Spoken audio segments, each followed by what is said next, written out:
మన జీవితంలో ఎన్నో సవాళ్లు వస్తుంటాయి కదా. వాటిని దాటడానికి కొన్నిసార్లు సరైన దారి చూపించే ఒక్క మాట చాలు.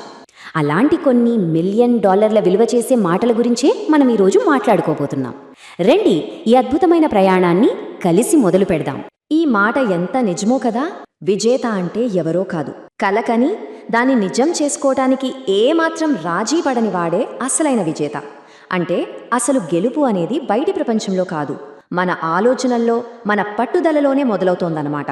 మరి ఆ లోపలి ప్రయాణం ఎలా ఉంటుందో చూద్దామా? మన ప్రయాణంలో మొట్టమొదటి అడుగు మన అంతర్గత యుద్ధభూమిని గెలవడం. అంటే మన మనసుని మన అదుపులో పెట్టుకోవడం. మన విజయానికి అతిపెద్ద అడ్డంకి బయటెక్కడా లేదు, మనలోనే ఉంది. అదే మన భయం, మన సందేహం. ఒక్క క్షణం ఆలోచిద్దాం. మనల్ని ముందుకు వెళ్లకుండా ఆపేదెవరు? బయటున్న పరిస్థితులా, లేకపోతే మన లోపల గూడు కట్టుకున్న ఆలోచనలా? చూడండి, మనలో 2 శక్తులుంటాయి. ఒకటి భయం, రెండోది ధైర్యం. భయం అనేది రోగాల కన్నా ఎక్కువ చంపేస్తుందట. అది మనల్ని కదలకుండా చేస్తుంది.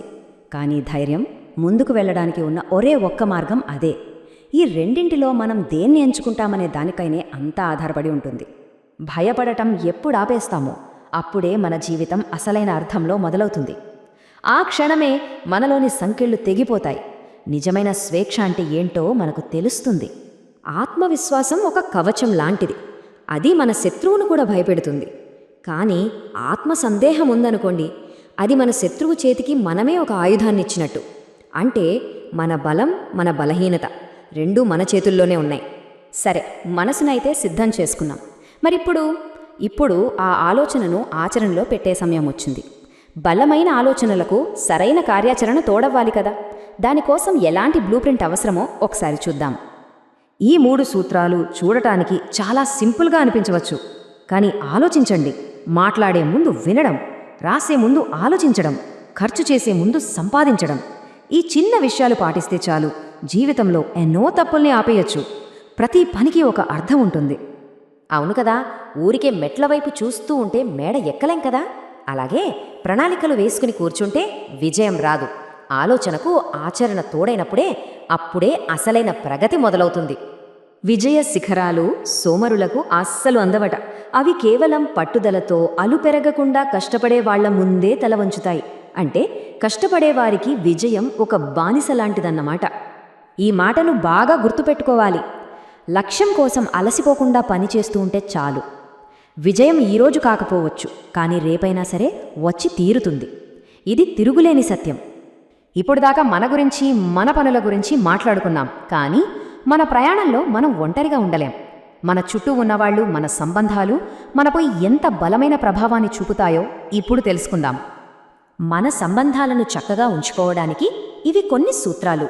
అందరినీ ప్రేమించడం, ఈర్ష్య ద్వేషాలు వదిలేయడం, మంచివాళ్లతో స్నేహం చేయడం. ఎందుకంటే ఒక్క శత్రువున్నా అది మన ప్రశాంతతను మొత్తం పాడు చేస్తుంది.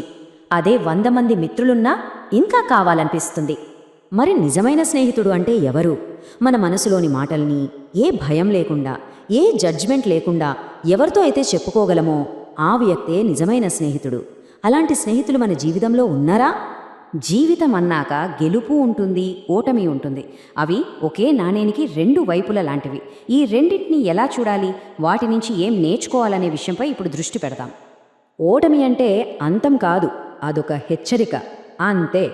నెక్స్ట్ టైం చేసే పనిని మరింత జాగ్రత్తగా, ఇంకాస్త శ్రద్ధగా చేయమని చెప్పే ఒక సిగ్నల్. ఇలా చూస్తే ఓటమి కూడా విజయానికి ఒక మెట్టులాగే కనిపిస్తుంది.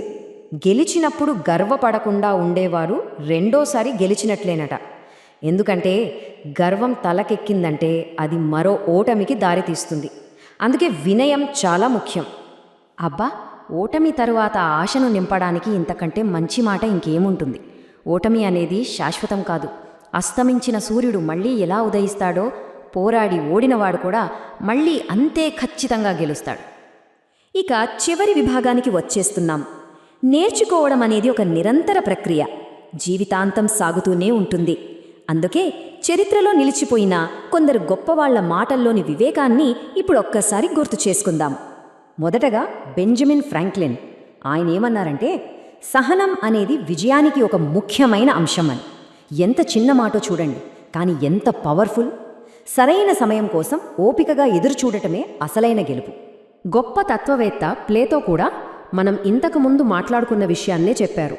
ఓటమి మన గురువు లాంటిది. అది ఏం చెయ్యకూడదో, ఎలా చెయ్యకూడదో చాలా క్లియర్గా నేర్పిస్తుంది. ఇక మదర్ థెరీసా బలానికి ఒక కొత్త నిర్వచనమిచ్చారు. అందరిలోనూ మంచిని చూడటం బలహీనత కాదట, అదే నిజమైన బలమట. అంటే నిజమైన శక్తి ద్వేషంలో కాదు, దయ, ప్రేమలోనే ఉంది. చివరిగా డాక్టర్ ఏపీజే అబ్దుల్ కలాం మాటలు. ఆయన ప్రకారం ఒక లక్ష్యం ఉండటం మాత్రమే కాదు, దాన్ని వీలైనంత త్వరగా సమర్థవంతంగా సాధించే వ్యూహం కూడా ఉండాలి. ఆశయానికి ఆచరణకు మధ్య ఉండే వారధే ఈ వ్యూహం. ఇక చివరిగా ఒక ప్రశ్న. మనం ఇన్ని $1 మిలియన్ విలువైన మాటల గురించి తెలుసుకున్నాం కదా, మరి వీటిలో ఏ మాటను మన జీవిత కథలో ఒక భాగంగా చేసుకోవాలనుకుంటున్నారో ఆలోచించండి.